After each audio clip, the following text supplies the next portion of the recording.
Hey guys, what's going on? Today I'll be talking about something that can make or break your freelance journey. Personal finance just for freelancers.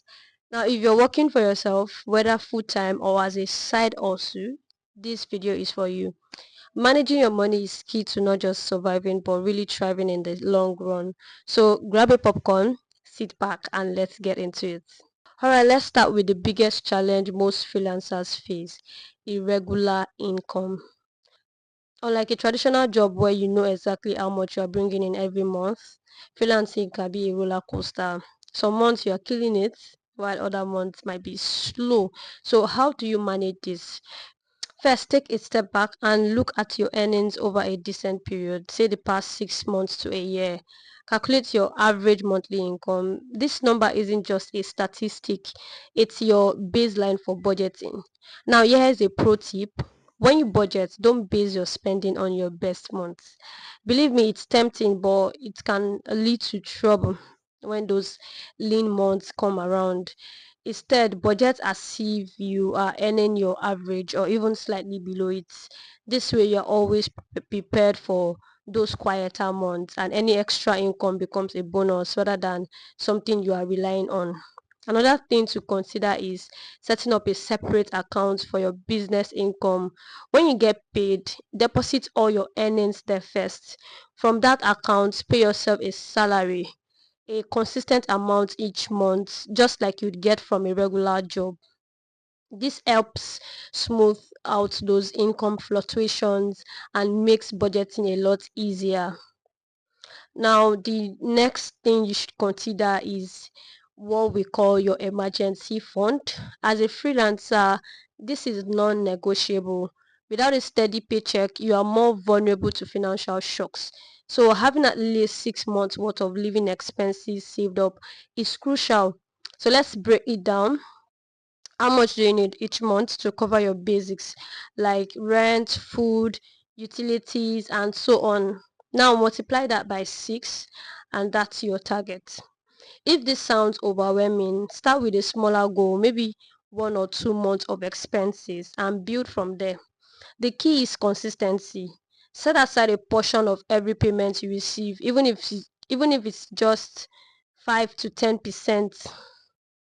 Over time, this will add up. Think of your emergency fund as your peace of mind fund. It's not just about being prepared for the worst. It's about freeing yourself from the stress that comes with financial uncertainty. When you know you have that cushion, you can focus more on growing your business and less on worrying about what ifs. All right, let's talk taxes. If you're freelancing, taxes can be a bit of a headache, especially if you're not used to handling them on your own. Now, the key here is to plan ahead and stay organized. Firstly, make sure you are setting aside enough for taxes. A good rule of thumb is to set aside between 25 to 30%, right, of your payments, you of every payment rather that you receive. Now, this might seem like a lot, but I mean, it's best to, you know, budget more than you'd actually need. And, remember that you're responsible for both income tax and self-employment tax. Now, to make this easier, I recommend opening a separate savings account just for taxes. Every time you get paid, transfer that 25 to 30% or any percentage applicable to you. You can transfer it there right away. Now this way, when tax season rolls around, you are not scrambling to come up with the money. Also, keep track of your business expenses, things like software, office supplies, and even a portion of your rent if you work from home. And these are tax deductible, which means they can lower your taxable income and reduce your tax bill. But you have to keep good record, and I suggest that you use a digital tool or an application to track your expenses throughout the year, so that you are not overwhelmed during tax season. Another key to financial stability as a freelancer is diversifying your income streams. If all your income comes from just one client or one type of work, you are putting yourself at risk. What if that client stops needing your services? What if demand for that type of work dries up? Diversification can take many forms. For instance, if you're a writer, you could offer different services. You could offer copywriting, content creation, editing services, or you could work with multiple clients in different industries. This way, if one area slows down, another might pick up the slack. Another option is to explore passive income streams. This could be creating digital products like ebooks, courses, or even investing in something like stocks or real estate. Now, the idea is to build multiple streams of income so you are not relying on just one. This not only increases your income potentially, but also provides more financial stability.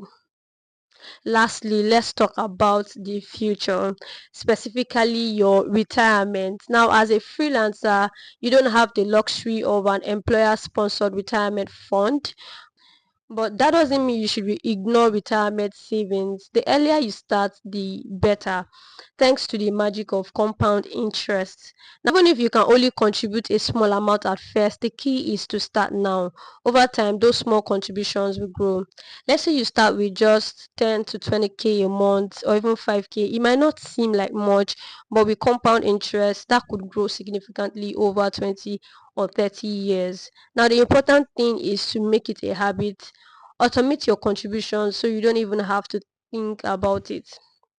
So to recap, as a freelancer, budget based on your average income, build and maintain a solid emergency fund, plan ahead for taxes, diversify your income streams, and start saving for retirement as early as possible.